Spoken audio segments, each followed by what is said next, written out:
Work பண்ணியிருக்கேன். Paper மில்ல 23 வருஷம் வேலை பண்ணியிருக்கேன். நான் விஆர்எஸ் வாங்கினப்போ 2 லட்சம் ரூபாய் கையில் வந்தது. ஆனால் இப்போ பிஸ்னஸ்லாம் ஆரம்பிச்சு ஒரு 10 லட்ச ரூபாய்க்கு மேலே சம்பாதிச்சிருக்கேன். இதில் மார்ச் 20ஆம் தேதிக்கு தான் இதில் ஜாயின் பண்ணியிருக்கேன். ஏப்ரல் மேக்கான அதில் 35,000 பண்ணியிருக்கேன். ஆனால் நிறைய கேன்வாஸ் பண்ணி வச்சுருக்கோம். மாட்டுக்கு பெட்வெட்டுங்கிற பவுடரை கொடுத்தாங்க. கொடுக்குற போது என்னால் வெளியில் போய் கேன்வாஸ் பண்ண முடியாது, பிஸ்னஸ் பண்ணுவேன். எனக்கு இந்த ஏரியாவில் ஒரு தரமான இது இருக்குது, அதை டேமேஜ் ஆகிடக்கூடாது, நீங்கள் கொடுக்கறதுனால நல்ல பொருளாக இருந்தால் கொடுங்க, நான் மார்க்கெட்டிங் பண்ணி தரேன் அப்படின்னு சொன்னதில் 2 பேருக்கு அவங்களே சாம்பிள் கொடுத்தாங்க. கொடுத்தது அவர் சரியான இது சொல்ல மாட்டேன்ட்டார். இருந்தாலும் என்கிட்ட நான் பால் டிஸ்ட்ரிபியூஷன் அதுக்கு அனலைஸ் ஆகும். அதில் அவர் கொண்டு ஊற்றின பாலை போட்டு செக்அப் பண்ணும்போது பேட்டேஷன் உப்பு எல்லாம் கரெக்டாக இருந்துச்சு. 4 வந்த இடத்துல 4 வந்த இடத்துல 4.4 வந்துச்சு. எஸ்என்எஃப் 7.6 இருந்தது 8.6 வந்துச்சு. அவரோட பாலை நான் 33 ரூபாய்க்கு ஆவரேஜில் எடுத்தேன். எனக்கு தேவைங்கிறதுனால அவரோட பால் 38 ரூபா 40 ரூபா நெருக்கி வரது அவர் கூட்டியிருக்கேன். ஆனால் மறைமுகமாக எனக்கு 5 ரூபா அவர் பாலிருந்து லாபம் 50 லிட்டர் வரைக்கும் கொடுத்துருக்காரு. அவரை வச்சு நான் ஒரு நாள் பேட்டி எடுத்தோம்.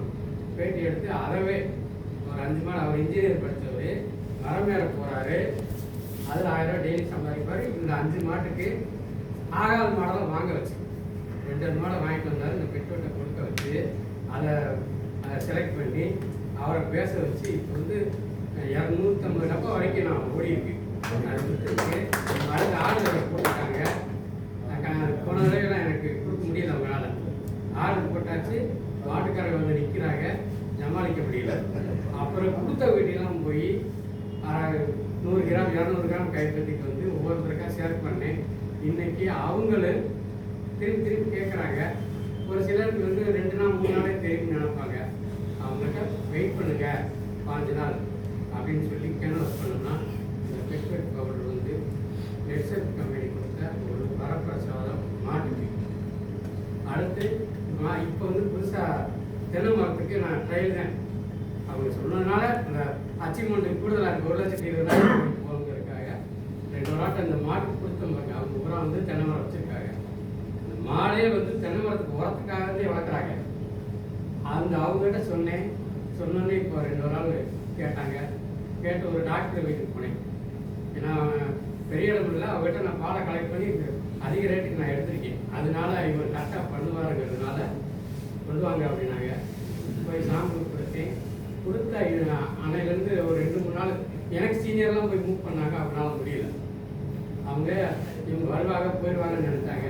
நான் போய் சொன்னேனே, சார் இப்படி வர்றதுனால நான் இதை வாங்குறேன் அப்படின்னு சொல்லிட்டு ரமேஷ் சார் அன்னைக்குங்கிற தற்செயலாக வந்தவர், அவரை கூட்டிகிட்டு போனேன். அவருக்குன்னு ஒரு இமேஜ் இங்கே அவர் இமேஜ் ஆர்டர் எடுத்து இப்போ 100 மரத்துக்கு வாங்கினாங்க. இன்னைக்கு காலையில் 100 மரத்துக்கு அதுக்காக தள்ள ஒரு ட்ரையல், அதாவது முதல் டோஸ் கொடுக்கறத 2 டோஸ் கொடுத்தேன். இன்னைக்கு என்னன்னா அவங்களா இன்னொரு டோஸுக்கு 100 மரத்துக்கு வாங்கிட்டாங்க. வாங்கிட்டு நாங்களாக இதை கொடுத்துக்கிறோம். அடுத்த டோஸு வியாழக்கிழமை நீங்கள் கொடுக்க எங்களுக்கு வந்துங்க. கண்டிப்பாக நான் ப்ரோக்ராமில் வியாழக்கிழமை அன்னைக்கு உங்களுக்கு வர எழுதி வச்சிருக்கேன். அது நான் 3-4 ஒர்க் பண்ணிக்கிட்டு இருக்கேன். 4 ஒர்க் பண்ணுறதுனால ஒரு ஆள் தானா என் பையன் இதில் வெட்டினரி இதில் இருக்கிறதுனால கொஞ்சம் கொடுத்தேன். ஒரு ட்ரையல் அதாவது உறுதி காமிச்சிட்டேன். ஆனால் இன்னொருதுக்கு இப்போ என்னை உருவாக்குற வேற பிஸ்னஸில் எங்கள் மாமா அவரை அறிமுகப்பட்ட வந்திருக்கேன். 2வது அவர் மூலம் மெடிசனை எனக்கு அந்த மெடிசனை பற்றி தெரியாது. மெடிசனை கொடுக்கறதுக்கு அவர் இந்த வேலையில் பண்ணியிருக்கேன்.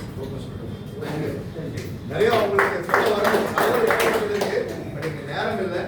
சாதாரணமாக பெட்வெட்டை ஸ்டார்ட் பண்ணுவார். இன்னைக்கு விவசாய பொருட்களில் மீதி பொருள் விற்பனை ஆரம்பிச்சிட்டாரு. விவசாய பொருட்களை தாண்டி இன்னைக்கு ஹெல்த் கேர் ப்ராடக்ட்ஸுக்கும் இன்னைக்கு உள்ள போயிருக்காரு. சமீபத்தில் இந்த அச்சீவ்மெண்ட்டையும் கம்ப்ளீட் பண்ணிருக்காரு. 2 பேருக்கு மனமார்ந்த வாழ்த்துக்கள். அது